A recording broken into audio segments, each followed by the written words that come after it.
them warm.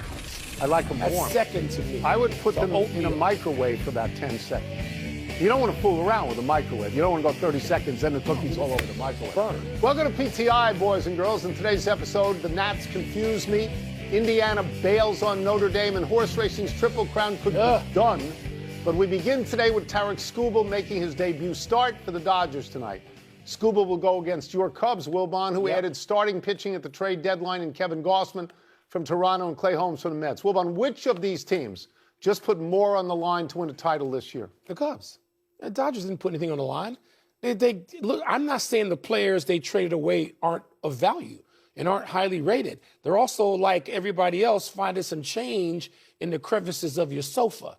The Dodgers have more change. They have more of everything. They're not going to miss these guys because they do such a great job of scouting and developing. That's right. That when it comes time to do something like go to trade deadline and let's go. It's not just the major league team. They got teams up and down all the way line. down. Yeah. Triple, double, single, whatever it is, they got it. So the Cubs, in acquiring Gausman and Holmes, this is a big deal. I called you yesterday early because I was excited just about the Gausman news.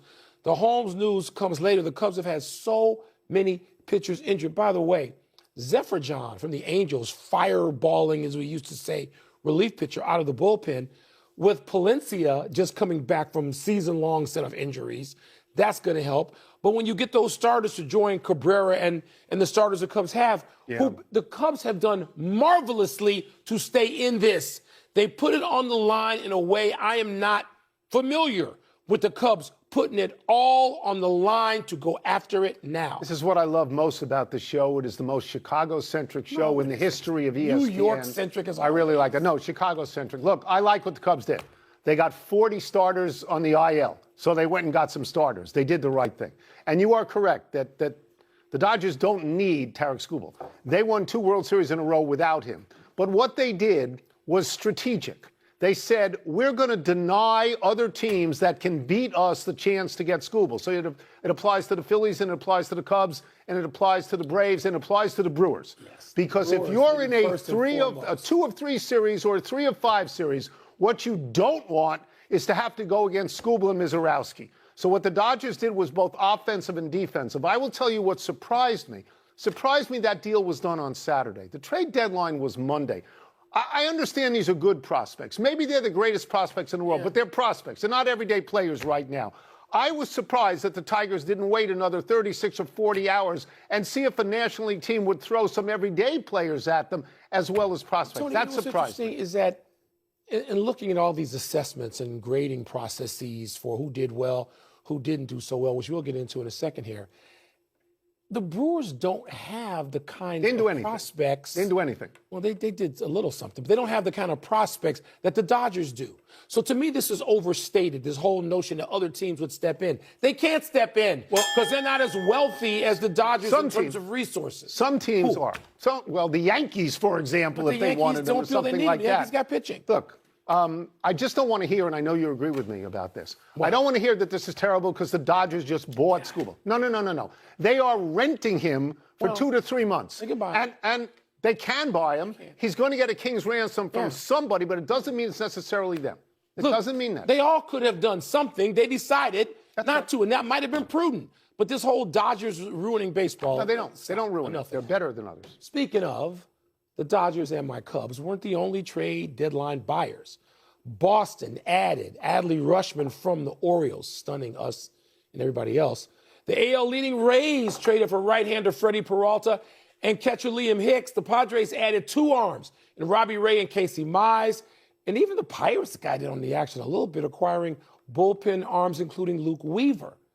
Tone, beyond the Dodgers and Cubs, who made the most impressive moves at the deadline to you? Okay, I would start with the Red Sox, who, by the way, swept the Dodgers recently. I would start with them for getting Rutschman. Rutschman is a switch-hitting catcher, a multi-time All-Star, at one point the overall #1 pick in the draft.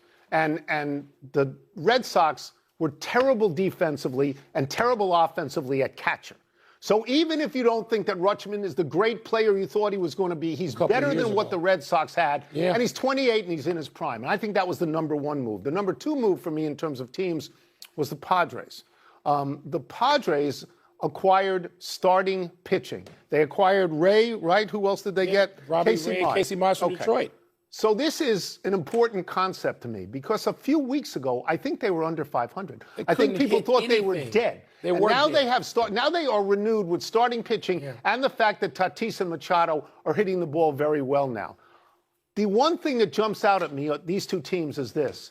These were trades within the division. That never happened. It just doesn't happen. No. If I'm an Orioles fan, if I'm a Giants fan, I am livid at my team for trading within the division. Well, we're going to get back to the Orioles in a second, but let me go to the Padres for a second.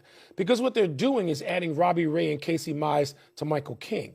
Walker Buehler has not been lately what he's been, what he was even earlier this season, like in June. And they didn't give up Mason Miller. No. And the Padres, let me just mention, the Brewers, the Phillies, and the Cubs, they might look at the Dodgers and go, ugh.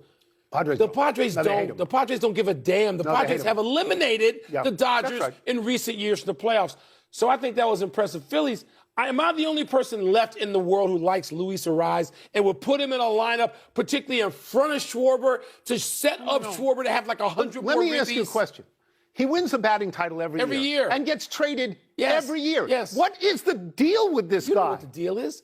These GMs and what they value. What they value. He gets on base. You got on base. Tony Gwynn got on base. So I wonder, I wonder why he is traded all the time. You know who else did very well? Cleveland did very well. Let me tell you who Cleveland got. Buster only shot Cleveland in his favorite of American League teams. Foster Griffin from the Nats. They got Nathaniel Lowe from Cincinnati, and Joe Adell is a great fielder. Yes. They got him from the Angels. I think they're going to win the division. I'll give you another one. Tampa, which usually stands pat. They don't have a lot of money to spend. They don't have money. They got Freddie Peralta and Liam Hicks. Freddie Peralta was a disaster with the Mets. A disaster. But, so change of scenery can't help a guy like Freddie Peralta, who you've seen it from before. It might be. And Tampa's already leading the division. And it might be easier to play in Tampa than in New York City. It might be easy. Let's stay with the trade deadline, but move from winners to losers. I'm going to unload on my Washington Nationals when it's my turn here. But Wilbon, which team other than the Nats, stay away from the Nats, do you think made the least of the trade deadline? We started with the Orioles. I mean, Russman, how do you get rid of a guy who led you to 101 victories, whatever it was, 3-4 years ago? Yeah, I don't know. He's the guy. You drafted him. He's the linchpin. He's the guy you build around. And then you go, and never mind. We're going to start over again. And it was interesting watching Baltimore's brass try to defend this, because if I'm a fan, and I've heard from a few. I'm not going back if I'm a fan. I'm serious. Wow. Yeah. No. I mean, I'd be upset. Atlanta did essentially nothing. Did nothing. Which is sort of weird. Maybe they're not I thought Milwaukee did of nothing. The Dodgers. Well, but Milwaukee, Tony, here's the difference. They already have Kyle Harrison to go with the flamethrower. Yeah, Ms. Rice. And Kyle Harrison's like 8-2 with a decent ERA. I'm okay. They're rebuilding. By the way, they got Dusty May to add to that. I'm okay with what Milwaukee did. I think Milwaukee's a threat to the Dodgers. They're an absolute threat to the Dodgers, but they were already rebuilding. But they let the Dodgers go past them when they allowed them to get Tarek Skubal, and they didn't fight that. There's one other team I'll mention before I get to the Nats. The New York Mets traded 8 players. 8 major leaguers. That's almost 30% of their entire roster. What a sinkhole that must be. And now I will talk about the Nats. The Nats recently, they traded Meade, their third baseman. Then 2 days ago, on Sunday, I believe, they traded Luis Garcia to the Yankees, who immediately hit a home run in his first game for the Yankees. Between them this year, they had 40 home runs and 124 RBI to now. That's not replaced by anybody because they got no everyday players. They've also vacated first base and third base. They got nobody to play those positions. Then they trade the best pitcher they had this year. Foster Griffin was 12-3. And the Nats, on the All-Star team, the Nats were 16-6 in the games he started. Okay. They got back no everyday players. None. You got those 4 prospects, not 4, right-handed. 9 pitchers. They traded for 9 pitchers. What does that tell you? What it should tell you is their pitching stinks, particularly their bullpen. Not the one they traded away. As if on cue yesterday. Do you know what happened when they played? They're up 3-0 in the 7th inning. Because I needed you to beat the Phillies because we're in the pitcher out. 3-0 lead in the 7th with 2 on. They bring in Cosgrove. Walks the first batter, grand slam, see you around. They bring in the next inning beater. Walks the first batter, home run. They lose 6-3. They got 9 guys. Just give me 2 of them to get 1 out. because their bullpen stinks. And yet, all we hear about on the show is the Cubs. Wow. The Well, you talk about the Nationals Cubs. yesterday was as exercised as I have heard you. Just I'm going to use a word to It's describe how dreadful. long 9 it's pitches. been. Ever. You were nuts. You were nuts yesterday. Look, I agree with you. We just lost first Your base and team third base. Gave away people. Let me ask you something. Why the hell should anybody go out there and watch now, giving away your hottest hitter, not your best hitter, and your hottest pitcher? Well, and the hottest hitter had been C.J. Abrams over the last month. All right. But Garcia was right there. You know why you'd go? Because this Saturday night is Hawaiian shirt and shorts night. Good. You get free. I want those. That's it. Are you paying attention to me? Yeah. I want those. No, they're not. Let's take a break. Coming up are Kirk Cignetti and Indiana ducking Notre Dame. Of course they are. And it's horse racing's Triple Crown over as we know it. Of course it is. We are always trading today for tomorrow, and tomorrow Dude, never comes. You had a pretty You good traded season. for today. You're like a game and a half out of the third wild Very card spot. surprising. What are you doing? We overachieved, and then we got swept in Atlanta. and Where's boom. Rizzo? Where's the GM who put the World Series team out He's there? not the GM now. It is time to sift through the sludge of your emails. I'll put on my glasses, and I will get the first one. You ready? Hawaiian shirt? Really? Yeah, Hawaiian shirt and shorts. Not just shirt, and shorts, pal. Right. College football scheduling, bigger deal that USC will play Notre Dame again or that Indiana will not? Well, USC and Notre Dame are reportedly resuming their series, which went forever. It's not going to start till 2030. I guess it goes 4 years, so through 2033. That's great. Meanwhile, Indiana is being reported as the villain in this, basically saying we're not playing Notre Dame anymore. That's right. Let me just tell you this. I live next to Indiana, okay, neighbor of Indiana. Going to be the home of your Bears soon. No, it won't. Yeah, it will. And you know what? Indiana Notre Dame doesn't matter a damn to anybody. I can't even picture them on the same field because they never played. It wasn't important. USC Notre Dame is important. That's of value in America in college football. Indiana, let me tell you something else about Indiana. And Cignetti did a wonderful job. What they did last season. Tremendous. It's just tremendous. Indiana's not a football power.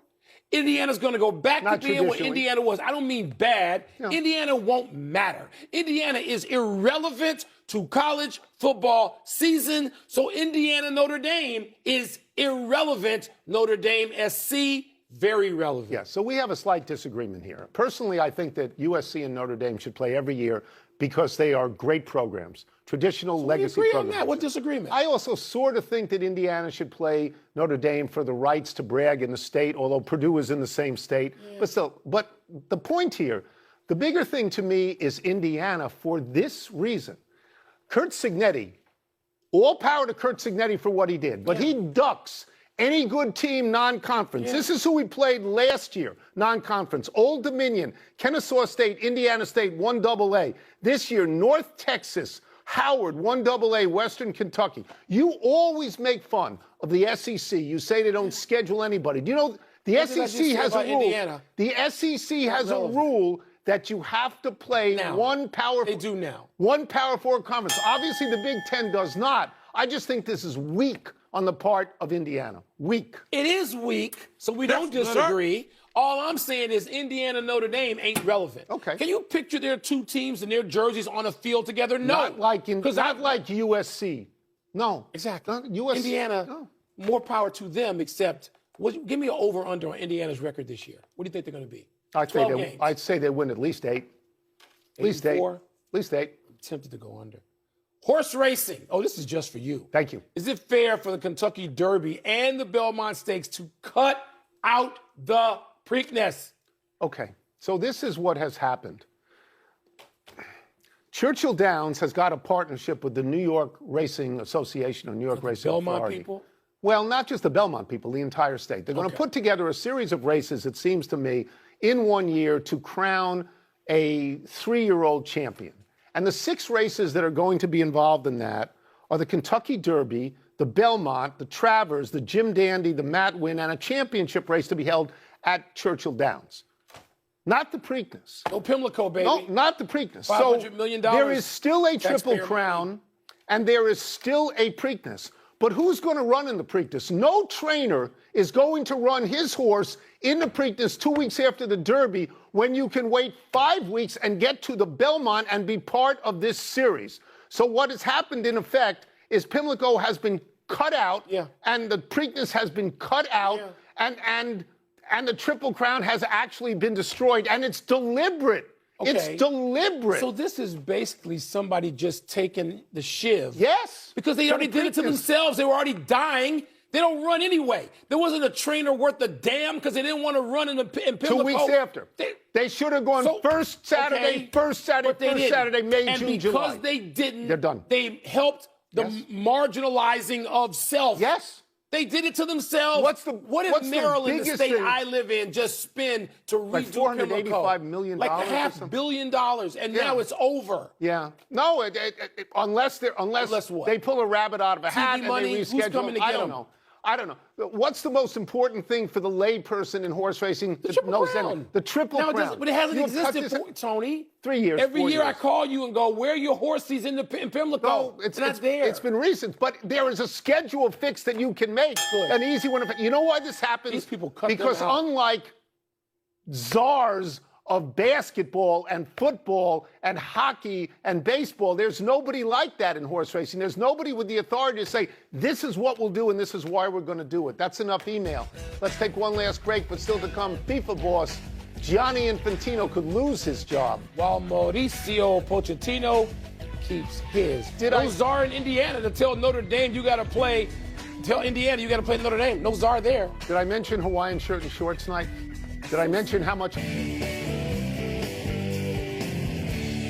Happy time, people. Happy belated 101st birthday, Marv Levy. Marv. That's right, 101. This was yesterday. The Hall of Fame coach of the Buffalo Bills is the only NFL coach to go to 4 straight Super Bowls and, of course, the only one to lose all 4. Levy is in such good health that he attended a sports memorabilia convention this past weekend where Joe Theismann posted this picture of the two of them. Two of our faves. Bills' current coach, Joe Brady, paid tribute to Levy at the start of training camp by repeating one of Levy's favorite sayings, quote, when it's too hard for them, it's just right for us, unquote. Coincidentally, Levy coached at William & Mary and Brady played there decades apart. Now they have the same job title, but Brady has miles to go before approaching Levy's accomplishments. Marv Levy, proud Chicagoan. Is that right? And the day after graduating from South Shore High School, he enlisted in the Air Force. And one of the many trillion great things about Marv Levy is he would caution people never to compare football to war. Right. Which is, you know, coaches want to do that stuff all the time. Marv Levy, no, don't do it. Great man. Happy anniversary, Masato Akamatsu. On this day 16 years ago, the center fielder of the Hiroshima Carp in the Japan League made this amazing Spider-Man-like climb up a wall to rob Shiuchi Murata of a home run. Look at this catch. No, really, look at this catch. In his entire 14-year career in Japan, Akamatsu won only 1 Gold Glove. It was in this year. It was probably for this catch. Akamatsu played 939 games, mostly in center field, made only 6 errors. Batted .246 for the Hanshin Tigers and the Hiroshima Carp, stealing 163 bases. Look, the Bo Jackson catch is great. It's great. This one is actually better. Seriously, how did he do this? So I think we're both going to go greatest catch of all time on this. Certainly we've seen. Well, wait. Mays, 1954, back to home plate. So then we're going to talk greatest catches of all time in certain hemispheres. Okay, that's the way we're fair. going to do it. That's fair. Happy trails to Gianni Infantino's plan to sell off part of FIFA. That didn't last long. No. Federations around the world and even executives within FIFA rebuked Infantino's desire to sell off a chunk of the World Cup to private investors, and the project has now been scuttled. The only question remaining is if Infantino will get to keep his job. The White House reportedly backs him. But countries like England and Finland have declared a lack of faith. And the president of Jordan's Soccer Association today accused FIFA of blackmail by withholding funds and support unless Jordan endorsed Infantino. This has gotten really ugly really fast, Wilbon. The other question is this. How long before somebody reintroduces this in a different form? It's going to happen. Because you think everybody takes the money. Yes. And I think what UEFA did is Churchillian. Wait. It was moral. Both things it was can be correct. true. It was moral. And now, how soon before somebody reintroduces it with a little different twist? Not before next week. You don't believe in greed? No, I think greed is there, but I just don't think this is it. Okay. I think UEFA stand is correct. Let's go to the big finish. Let's do it. New Bears safety Coby Bryant is out 8 to 10 weeks after hyperextending his knee. Cause for concern? Big offseason acquisition, yes, but we thought it could be a lot worse news than it is. So we're going to get him back early in the season, we hope. Mauricio Pochettino is on board as head of the U.S. men's soccer team through next World Cup. Okay by you. It's the most Chicago-centric show of all time. Yes, it's okay by me. It's good by me. I think he deserves another chance. Okay. Falcons running back Bijan Robinson has reportedly agreed to a 3-year deal worth $51 million guaranteed. That's significant. These guys aren't just running backs. They're weapons offensively. Use them and pay them. Alex Ayala upset top-seeded Jess Pagula in the D.C. Open final right here yesterday. Yeah. Big deal? I think it is a big deal. She is the greatest Filipino tennis player of all time, and she's only 21 years old. 21, yeah, I think, yeah. Last one, Cleveland's expansion WNBA team will be called the Sirens. Do you like it? Yeah, why not? It's hard to come up with nicknames now. They're all it's not the sirens of a car. It is the sirens who tempt people on the sea. It's from the Odyssey. Those sirens. English major, don't show off. Who, me? We're out of time. Try and do better the next time. I'm Tony Kornheiser. Let me get the flag. I'm Mike Wilbon. Same time tomorrow, Knuckleheads. Your Sports Center. Hire Josh.